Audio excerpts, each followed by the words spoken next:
हूँ और जितेंद्र यादव जी के लिए मैं केवल ये कहना चाहता हूँ कि निहित स्वार्थवश अपना जीवन यापन करने के लिए उन्होंने जिस प्रकार का सस्ता हथकंडा तैयार किया है, अपनाया है, वो उनको मुबारक हो।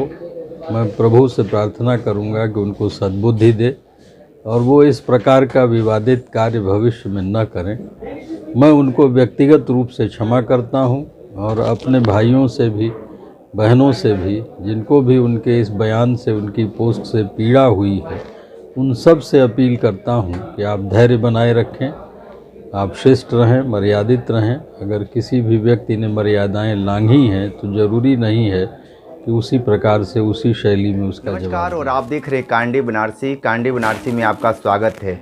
एक मामला जिस तरीके से एक पत्रकार हैं जिनका नाम है जितेंद्र यादव, सोशल मीडिया पर एक पोस्ट लिखा और सेंट्रल बार अध्यक्ष को लेकर जिस तरीके से पोस्ट लिखने के बाद से पूरे बनारस कचहरी में एक अलग सा माहौल बन गया। लेकिन वो पोस्ट डिलीट भी कर चुके हैं और माफ़ी भी मांग चुके हैं और सीधे तौर पर अध्यक्ष हैं और इनसे हम बात करेंगे कि इनका क्या प्रतिक्रिया है जितेंद्र यादव को लेकर। अध्यक्ष जी, क्या मानते हैं जिस तरीके से आपके द्वारा पोस्ट लिखा गया और माफ़ी भी मांगा गया उसी प्लेटफॉर्म से, अब आप क्या क्या कहना है उस पत्रकार जितेंद्र जी को लेकर? जी देखिए, मेरे भी संज्ञान में आया था कि जितेंद्र यादव नाम के तथाकथित पत्रकार, जो बहुत दिनों से कचहरी में लोगों को चुनाव की दृष्टि से उपकृत करके, उनकी रील बना के, उनकी पोस्ट बना के कुछ खाने कमाने का काम कर रहे थे, उन्होंने कुछ मर्यादाएं लांघी थी, मेरे संदर्भ में कुछ अप्रिय टिप्पणियां की थी और जो निराधार भी थी। और उन टिप्पणियों को पढ़ के या देख करके मेरे साथियों ने, मेरे अनुजों ने, मेरे वरिष्ठों ने जिस प्रकार की सकारात्मक प्रतिक्रिया दी और विरोध प्रकट किया, उसके लिए मैं उन सब का आभार प्रकट करता हूं। निश्चित रूप से मैंने अपने अभी तक के अधिवक्ता के जीवन में काफ़ी भाइयों का प्यार अर्जित किया है और जितना अपनी सीमा में बन पड़ा है, निस्वार्थ, राग द्वेष से परे, किसी भी तरह के जाति धर्म के भेदभाव से परे मैंने सबकी अथक सेवा की है।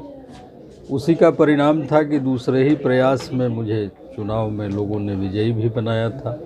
प्रथम प्रयास में भले मैं जीत नहीं पाया, लेकिन जीत के काफ़ी नज़दीक इस कचहरी ने पहुंचाया था। तो मैं अपने सभी साथियों का, जो मेरे प्रति अभी भी सद्भाव रखते हैं, मैं उनका ऋणी हूं। और जितेंद्र यादव जी के लिए मैं केवल ये कहना चाहता हूं कि निहित स्वार्थवश अपना जीवन यापन करने के लिए उन्होंने जिस प्रकार का सस्ता हथकंडा तैयार किया है, अपनाया है, वो उनको मुबारक हो। मैं प्रभु से प्रार्थना करूंगा कि उनको सद्बुद्धि दे और वो इस प्रकार का विवादित कार्य भविष्य में न करें। मैं उनको व्यक्तिगत रूप से क्षमा करता हूं और अपने भाइयों से भी, बहनों से भी, जिनको भी उनके इस बयान से, उनकी पोस्ट से पीड़ा हुई है, उन सब से अपील करता हूं कि आप धैर्य बनाए रखें, आप शिष्ट रहें, मर्यादित रहें। अगर किसी भी व्यक्ति ने मर्यादाएं लांघी हैं तो ज़रूरी नहीं है कि उसी प्रकार से, उसी शैली में उसका जवाब दिया जाए। गुरुजी, एक बात बताइए कि जिस तरीके से ये पोस्ट लिखने के बाद जो माहौल बना, कानूनी प्रक्रिया तक क्या ये बातें पहुंची हैं क्या? अब मेरा व्यक्तिगत मानना है कि मैं उनके खिलाफ अभी कोई कार्रवाई करने की नहीं सोच रहा हूं। मैं मानता हूं कि हर व्यक्ति का अपना स्तर होता है और उसको जो भी करना चाहिए अपने स्तर के अनुरूप निर्णय लेने चाहिए। जितेंद्र यादव जी इस कलुषित व्यवस्था में एक छोटे से मोहरे हैं, जिनको कुछ निहित स्वार्थी तत्व इस्तेमाल कर रहे हैं और वो नहीं जानते कि वो क्या कर रहे हैं। ईसा मसीह को जब सूली पे चढ़ाया जा रहा था तो उन्होंने भी ये कहा था कि जो लोग मुझे सूली पे चढ़ा रहे हैं, इनको प्रभु माफ़ कर देना। ये नहीं जानते कि ये कितना बड़ा पाप कर रहे हैं। मैं उन्हीं शब्दों को दोहरा रहा हूँ। मैं ईसा नहीं हूँ, लेकिन हम सब उस आदर्श की तरफ ही अपने जीवन को ले जाने के लिए अग्रसर हैं। महामानवों से हमने ये सीखा है कि बड़े से बड़े अपराध को भी यदि आप क्षमा करते हैं तो आप कहीं न कहीं ईश्वर के प्रिय हो जाते हैं। मैं भी उसी आदर्श पर हूँ। मैं जितेंद्र यादव को व्यक्तिगत रूप से क्षमा करता हूँ। अध्यक्ष जी, आप तो बिल्कुल बड़े दिल वाले दिखे, और जिस तरीके से उम्मीद करते हैं कि जो माहौल है पत्रकारों और अधिवक्ताओं में ये जो समन्वय है अच्छा रहे। लेकिन जिस तरीके से जो सोशल मीडिया पर लिखा गया कि आप आएंगे तो मैं ये कर दूंगा, मारूंगा, पीटूंगा, तमाम तरह की बातें कही गई। लेकिन जिस तरीके से कहा जाता है प्रबुद्ध जनों में गिनती होती है, तो हमारा एक व्यक्तिगत कहना ये कि थोड़ा सा हो सकता था कि वो जैसे उनको पता चला कि हम गलत कर गए हैं, उस पोस्ट को डिलीट भी किया, सार्वजनिक रूप से उन्होंने माफ़ी भी मांगा। लेकिन जिस तरीके से अभी भी पूरा माहौल बना हुआ है कि जितेंद्र अगर कचहरी में दिखेंगे तो उनको मारेंगे, पीटेंगे, इस तरीके की बातें चल रही है, तो क्या वाकई अगर पत्रकार अगर किसी अधिवक्ता के खिलाफ अगर कुछ बातें लिखता है तो क्या ये सलूशन सिर्फ मारपीट तक ही है? नहीं, मैं इस मत का नहीं हूँ कि हमको हिंसा करनी चाहिए। मैं कभी भी हिंसा का समर्थक नहीं रहा, और मुझे ये भी पूरा विश्वास है कि भावनात्मक आवेग में मेरे भाइयों ने भले कुछ कहा हो, ऐसा कुछ वो नहीं करेंगे।